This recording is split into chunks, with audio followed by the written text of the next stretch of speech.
Después de la noticia, el espacio de También Opinamos, en el que entrevistamos a protagonistas y analistas de la información. Pues está en la línea telefónica Estefanía Veloz, quien es activista, que es analista política, que es feminista, y le pedimos de favor conversar con ella, pues para entender este debate que surgió la semana pasada, pero que pues consideramos que no debe de perderse, que es este tema de la pigmentocracia. Y antes de comenzar, quisiera saludar con mucho gusto a Estefanía. Estefanía, muchísimas gracias por la entrevista. ¿Cómo estás? Bien, muchas gracias por la invitación. Gracias, Estefanía. Oye, si te parece, antes de entrar de lleno al tema, pues no podemos ser ajenos, no podemos pues ignorar lo que ha pasado en últimos días, últimas semanas, pues en torno a estas movilizaciones que han hecho en su mayoría o en su totalidad mujeres en torno a la violencia que viven en la ciudad. En particularmente, pues obviamente en la Ciudad de México, y hoy pues bueno, fue una manifestación ante la violencia, en particular por parte de policías de la Ciudad de México, que pues su función debería de ser cuidar a la ciudadanía y no violentarla o no agredirla como hay. Claro. Como 11 casos, ¿no? Que han dicho las propias autoridades, pero seguramente son más. Estefanía, pues, ¿cómo entender cuál es tu visión de todo lo que ha pasado en estos días? ¿Ante qué situación estamos? En ese sentido, yo creo que era muy claro el mensaje que había mandado la jefa de gobierno, diciendo que no iba a haber policías, que no iba a haber represión y que las manifestaciones se iban a seguir dando de la misma manera. Yo creo que nos engañó, ¿no? Nos mintió, nos dijo que no había granaderos y que no iba a haber confrontación, y en ese sentido pues no esperamos que pasara esto que pasó. Yo tuve la oportunidad de ir a la manifestación de hoy de pasada porque había mucha gente y estaba un poco complicada la logística, pero considero que más allá de que haya violencia, entiendo que digamos el tono de la manifestación es proporcional al coraje que hay, ¿no? Yo creo que es un descontento colectivo en el movimiento, y pues no me parece ni la primera ni la última manifestación de esta naturaleza. Entonces no entiendo por qué ahora ha sido esa la reacción de la jefa de gobierno. Creo que le dio la razón al final, ¿no?, a la oposición, que exige que las manifestaciones sean tratadas de esa manera. Claudia Sheinbaum, la 4T, ¿han traicionado a las mujeres? En tu punto de vista, ¿se sienten traicionadas por esto que está pasando? Yo personalmente no sé si la palabra sea traición, pero sí considero que Claudia se comprometió a algo específico, se comprometió a una agenda de derechos, a una agenda feminista, y no la ha podido cumplir, pero fue una vara que se puso ella sola. Y claro que teníamos expectativas porque durante mucho tiempo hizo campaña con una bandera, pues yo creo que, si no feminista, por lo menos alguien que entendía cómo funcionaba la ciudad y que era lo que estaba pasando, y creo que ella se comprometió a lo que no ha podido lograr, y más allá de cuestiones de seguridad, pero no hablando en términos de seguridad, entiendo que nos quedó mal desde rendición de cuentas.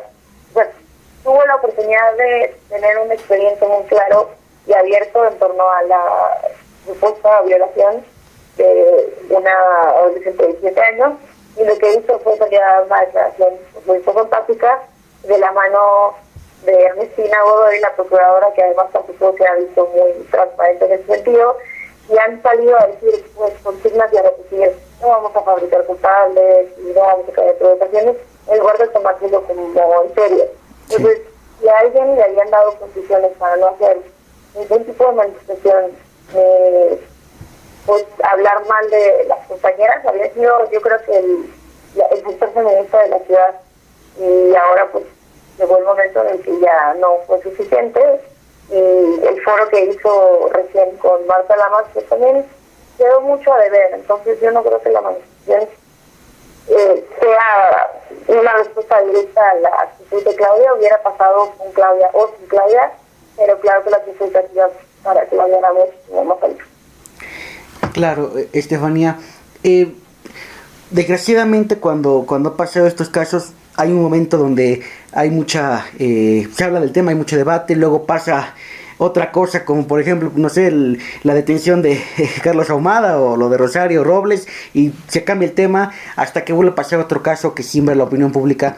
Me gustaría preguntarte, ¿qué hay que hacer como ciudadanía para que esto en particular, lo que está sucediendo, pues no pase mañana ya vuelta a la página y pues cada quien con su vida y ya nos olvidemos de lo que pasó, y pues sino darle seguimiento al tema para que pues los 11 casos que, como mencionábamos al inicio, de policías que han sido acusados de violación, pues ya sean 11 y no haya un 12 otro caso? ¿Qué consideras que habría que hacer en la materia? A ver, primero entendería que para hablar en términos de erradicar la violencia contra las mujeres y los feminicidios, tendríamos que entender desde qué punto se exacerbó este tipo de violencia, y eso tiene un alcance desde la guerra contra el narco. Se puede ver en los números cómo ha subido la violencia en contra de las mujeres desde que tuvimos un presidente que decidió dejarle a las agencias de policías y a los militares la tarea de gobernar el país y protegerles en lugar de proteger a las víctimas del delito, ¿no? A las víctimas de estos crímenes de Estado. Entonces, desde ahí, pues ya tenemos un tejido social que entiende la violencia como algo normal, como algo natural. Lo cierto es que pensamos que la ciudad era una isla y que la ciudad no pasaba lo que pasaba en el resto del país, pero parece que la realidad del país ya alcanzó la Ciudad de México, y ese es el problema, y es donde ha habido más ruido. Entonces, pensar en términos de erradicar la violencia contra las mujeres por una política pública es muy ingenuo. Yo no lo entendería por ahí. Lo que sí entendería es que en México es un tema de rendición de cuentas y pues acceso a la justicia, y el acceso a la justicia para las mujeres es mucho más difícil que para el resto de las personas. Entonces, pensemos en tener un sistema judicial muchísimo más robusto que pueda resolver los problemas de investigación que las mujeres exigen en términos de violación, de feminicidio, que no tenga este tema de revictimizar a las mujeres que han sido víctimas de delitos sexuales. Entonces, tendríamos que entender que el sistema penal también no está hecho para las mujeres, porque bueno, además si el poder hegemónicamente masculino, no te quiero decir las instituciones. Eso yo iría por ahí. Y en lo que me decías de que para que no le hemos vuelto a la página, pues es una tarea de los medios, y lo hemos dicho mucho tiempo. Creo que Merkel cometió el error de publicar un video recientemente en una investigación que está abierta, en una investigación que ha sido tan polémica, y es una tarea de los medios no dejar que se muevan esos temas y seguirles dando cobertura y la importancia que se merecen. Si el día de mañana pretenden hacer entrevistas y escribir artículos sobre Carlos Ahumada, pues seguramente ya estamos en otro punto, ¿no? Y creo que la manera en la que se mueven también las redes y los medios de comunicación, pues es muy inmediata, muy rápida. Y ese es el problema que yo entiendo tendría que empezar desde los medios de comunicación para que pueda permear en otros espacios. Sin duda, Estefanía, yo no sé si coincidas con esta idea o no, que sería bueno debatirla, pero de alguna manera todos, y aquí sí se generalizó, todos los hombres en mayor o menor medida hemos ejercido violencia hacia las mujeres de manera consciente e inconsciente. ¿Tú qué le dirías a los hombres que nos estén escuchando? A ver, eso está pasando, hay violencia hacia las mujeres, pues si no seas parte del problema, sé parte de la solución. ¿Qué habría que hacer en la trinchera de los hombres para ya no violentar, para ya no agredir, para ya no pues tener que llegar a las marchas, porque sencillamente ya no va a haber o ya no habría violencia hacia ustedes? Pues empezando por entender que si se generaliza el tema de que los hombres son los que ejercen violencia, pues a ver, yo creo que una conducta no se le puede imputar a un solo sujeto, pero la sistematicidad sí proviene de un sector específico, y el sector específico es el sector masculino de la población, ¿no? Entonces primero tendríamos que entender por qué es a los hombres a los que se les prohíbe sentarse en el vagón de enfrente, esas pequeñas conquistas con las que resulta que no están de acuerdo, con las acciones afirmativas para que las mujeres tengan más espacios, con las cuotas de género. O sea, creo que tendríamos que empezar siento sensibles en ese sentido. Y el otro, ¿qué podrían hacer? Pues desafortunadamente las mujeres nos dejan la tarea de entrenarles y de hacerles entender cómo funciona el feminismo y qué tienen que hacer y cosas que parece que pueden ser de sentido común de, oye, puedes no acosar a la gente en la calle, muchas gracias. Eso también nos toca a nosotros decir, los procesos tendrían que empezar ustedes a hacerlo entre ustedes. Nosotros siempre decimos que no deberían buscar espacios dentro del feminismo, sino feminizar sus espacios. Y de nada nos sirve que se marchen y que apoyen la lucha y digan, sí, es que las mujeres sufren mucho, y en la noche estén mandando imágenes de mujeres desnudas o cantando canciones que incitan a la violencia o diciendo comentarios machistas o teniendo relaciones personales donde hay una relación de violencia, ¿no? Entonces creo que tendría que ser un tema de, no del cambio en uno, pero sí en el grupo en el que se está dando la violencia, ahí mismo tienen que ser entre ustedes los que empiecen a cambiar las conciencias de los propios compañeros. Un asunto de reflexión, de autocuestionarnos, ¿no? De qué es lo malo que hemos hecho, de qué es lo que hacemos correctamente y eso malo pues ya no cometerlo. Claro, y estar entendiendo que puede ir cambiando y que no lo saben todo de entrada y pueden ir aprendiendo, el feminismo es un esfuerzo de aprender. También hay una cosa que se llama las nuevas masculinidades que se está replicando afortunadamente en muchos espacios, sobre todo universitarios. Y pues desde ahí podrían empezar a construir una nueva idea de entender la identidad masculina y femenina. Sí, porque también ahora ha pasado que algunos hombres o varios hombres se cuelgan, ¿no? de la trinchera diciendo pues soy aliado, ¿no? O estoy con ustedes pues, para buscar otros objetivos que no van ante la causa que ustedes buscan, ¿no? Sí,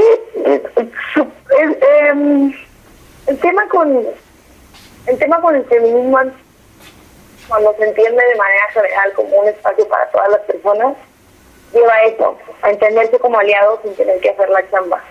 Entonces, el feminismo, una mujer feminista tiene más posibilidades de que alguien la señale o que algún hombre diga, ay, ver, yo no salgo con feministas o le diga feminidad, lo que sea, y es más probable que uno me pueda lucrar con llamar feminista a sí mismo, incluso como un tema para acceder a espacios donde normalmente no acceden, para acceder a relaciones personales, bla, bla, bla. O sea, creo que mientras entiendan que el término feminista no se debe aventar y usar como cualquier cosa, pues tendríamos un poco más de responsabilidad.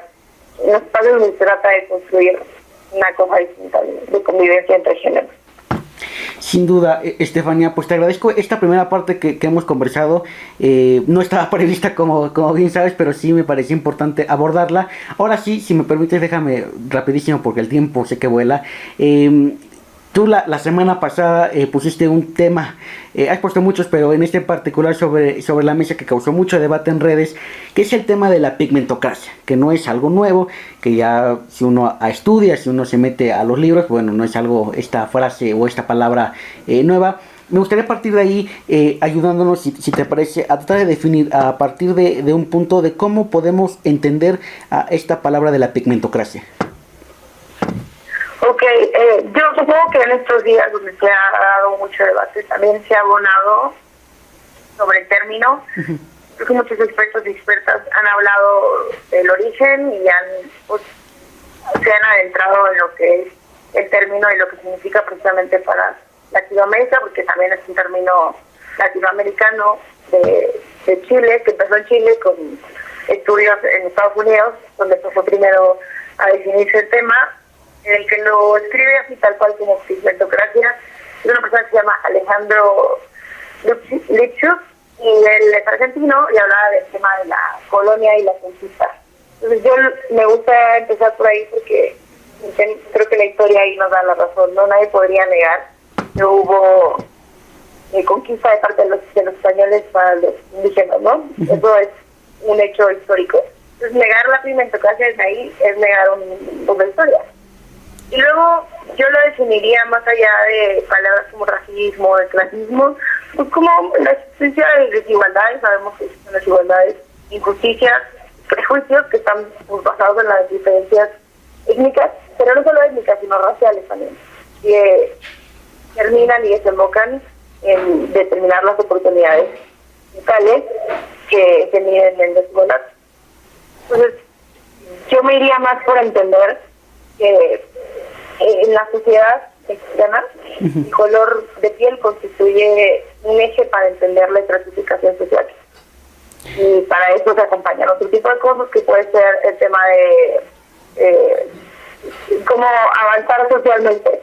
Pero yo creo que si no hay movilidad social en un país y esa movilidad social tiene color de piel, pues estamos en un claro ejemplo de meritocracia. Entonces, lo que me toca es entender precisamente eso, que el poder, hay un grupo de poder y ese grupo de poder se le puede identificar con el color blanco, precisamente en los espacios donde hay una clara distinción de poder adquisitivo, también hay un tema de color. En este 2019, Estefanía Veloz, ¿ves más presente ese tema de la pigmentocracia o de alguna manera crees que pues, ha ido cambiando, ha ido disminuyendo? ¿Cómo lo ves en pleno 2019? Yo para empezar entiendo que no se ha abonado tanto a la discusión del término. En cuestiones generales creo que no hemos tenido suficientes intelectuales de derecha como para tratar de contrarrestar o diluir la discusión entrándole al término de manera académica, pero sí hemos tenido personas que han estudiado el término de la desigualdad y ahí han entendido la pigmentocracia y han sido las personas que respaldan este tema. O sea, yo creo en este momento que las personas que tendrían que estar hablando de esto son las personas que se dedican al estudio de esto, son las personas expertas en el tema de las desigualdades y de la pobreza y del color de piel. Hay muchas, afortunadamente en México tenemos muchos investigadores, especialmente el Colmex, que se dedican a esto. Entonces, yo diría que es un debate que no se ha terminado de dar. También, desafortunadamente, este país tiene noticias importantes cada día, porque ha ido ahí olvidando el tema como un tema de Twitter. Yo no creo que sea un tema de Twitter nada más, y espero que la próxima vez que se tome o que se retome este tema o este término, haga ruido de otra manera. Sí, exacto, porque el ruido fue pues más que hacia el debate, o sea, sí hubo debate, pero también hubo mucha descalificación, ¿no? Ahí, por ejemplo, yo vi un tuit tuyo que hablabas de una entrevista con Luis Cárdenas, que quizá no hizo se aportó o hizo preguntas que a lo mejor no iban al caso, ¿no? Y pues bueno, ya para que hablemos de los mensajes en Twitter denostando y, en fin, poniendo otros temas que no abonan en lo absoluto al debate. Claro, se fueron, yo creo que con términos, con maneras de intentar denostar a las personas que hablaban del término, en este caso específico, tratando de hablar o de mi vida personal, o de mi color de piel, o estas cosas. En esa precisa entrevista quedamos en decir, a ver, hay gente que ocupa los espacios mediáticos y esa gente es la que lo tiene que decir, si no, no lo va a decir nadie, ¿no? Aunque yo creo que el debate tenía que haber sido en entender cuáles son los mecanismos que producen las desigualdades raciales de las que hablamos. Tendríamos que respondernos esa pregunta. ¿Por qué en México 74% de las personas que nacen en la pobreza se quedan en la pobreza? Tendríamos que contestarnos eso o preguntarnos eso de entrada, ¿no? Entonces creo que el debate tendría que ser a eso, cuestionarnos las condiciones étnico-raciales y también dejarnos entender como una cultura mestiza que además no es racista ni clasista en ningún momento. Pues tendríamos que darnos al espejo para entender lo que somos y a partir de ahí empezar a construir como sociedad. Y yo creo que el tema de la pigmentocracia para leer un montón y para entender, si no estás de acuerdo, incluso para construir una identidad nueva o un término distinto, y quizá intente definir esto, ¿no? Sin duda, Estefanía. Está en las estimaciones de la desigualdad. Esto es muy, muy, muy importante, el punto que toca de la desigualdad. Aquí te preguntaría, ante este tema de la desigualdad, ¿quién tiene mayor, digamos, poder para transformar ir erradicando esa desigualdad? ¿Es una tarea del gobierno? ¿Es una tarea de la ciudadanía? ¿Es una tarea de la academia? ¿Dónde queda la bolita? Bueno, como decía un dato, cuando entendemos los mecanismos producen las ciudades, podríamos empezar a crear políticas públicas que hagan el acceso a las oportunidades una cosa más pareja, más equitativa, que es lo que no hay en México. Pues cuando tengamos un porcentaje mayor de personas que acceden a la educación, ya estaríamos pensando en otro tipo de realidad. Lo que pasa con este tema es que es un círculo, ¿no? Entonces, vienes de una comunidad pobre que no tiene, o en este caso rural, ¿no? Que no tiene acceso ni a salud ni a educación. No tienes educación y trabajas y no ganas ni el salario mínimo, y por lo tanto eres pobre, y al mismo tiempo estás en una zona del sur que en su mayoría es morena, y entonces quieres salir de esa zona y experimentas racismo y clasismo, y regresas otra vez a este círculo de victimización del que se habla mucho en las lecturas de Pigmento García. Entonces, mientras no ataquemos los espacios rurales donde no hay desarrollo, pues no podríamos entender el acceso o la lucha contra la desigualdad de esta manera. Ahora, ese es un tema económico, y considero habría que entender que si hay 70 millones de pobres, 50 en pobreza y el resto en pobreza extrema, también ahí va pues el tema de los programas sociales, de las políticas públicas, y verlo en un tema de color y entender la sociedad como más igualitaria también, o más disruptiva, porque creo que es un tema de abrir los espacios y romper barreras. Es el tema del presidente, por ejemplo. Puedes estar de acuerdo o no con el presidente Andrés Manuel López Obrador, pero que hay un después, un antes y un después del presidente, es claro. Nunca habíamos tenido, por lo menos en los tiempos modernos de México, un presidente que viniera donde viene él, totalmente. Entonces lo que tenemos que cuidar es no regresar a volver a hacer la presidencia un espacio exclusivo, porque pasó en Estados Unidos. Creo que después de Obama pensamos que iba a llegar una persona latina, una mujer, quizá un espacio más diverso, y lo que hizo fue llegar lo mismo de siempre, pero más reaccionario, ¿no? Entonces, en México ya tenemos un presidente que rompió con esta manera en la que vemos el poder blanca y con dinero. O sea, a partir de ahí podríamos empezar a abrir brechas en otros muchos espacios. Ha pasado con mucha gente, pasó con el nombramiento del presidente del Coneval, el que le dijeron muchas cosas muy racistas, cuando es una persona muy preparada. Nunca habían tenido una persona con ese perfil claramente en un espacio del Coneval. Entonces, mientras empecemos a tener personas sin apellidos que no rimbombantes en espacios de poder, y personas que se parezcan más al pueblo que a la oligarquía, pues ahí ya estamos, yo creo, rompiendo espacios.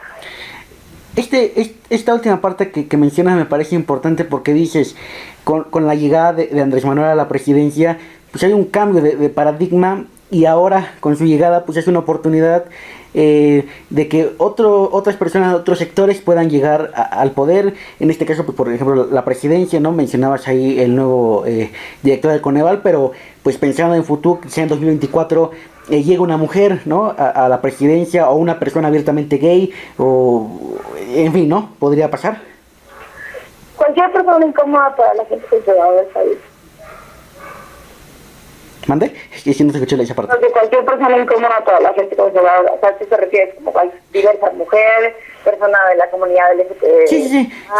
Sí, porque dicen, ¿no? Pues conociendo la historia de Andrés Manuel, que viene de Tabasco, que como muchos millones de mexicanos que trabajó de pequeño ahí en una zona rural, donde pues las oportunidades de estudio eran escasas, y pues llegar a donde llegó, pues abre la puerta, ¿no? A que, como bien mencionabas, ahora otros sectores que también la han visto difícil por lo que hablas de la desigualdad, pues también pueden llegar a estos cargos de públicos, ¿no? De poder. Sí, bueno, no escuché la última parte, como que se contó. Bueno, el punto es que no sé si coincidamos ahí, es que pues con este triunfo de Andrés Manuel, con lo que ponías de ejemplo del nuevo director del Coneval, ya va a ser más fácil que pues por ejemplo una mujer llegue a la presidencia en 2024, o que un candidato abiertamente gay o abiertamente lesbiana pues ya pueda acceder a estos cargos sin los conflictos o sin las trabas que había antes, ¿no? Sí, a ver, es claro que rompió algo, pero tampoco es garantía. Claro. Como decía hace un rato, hay países en los que ha llegado una mujer y la respuesta a que una mujer gobierne ha sido que regrese la ultraderecha. En Estados Unidos lo vimos con Obama, lo vimos en Brasil, lo vimos en Argentina, en Francia probablemente.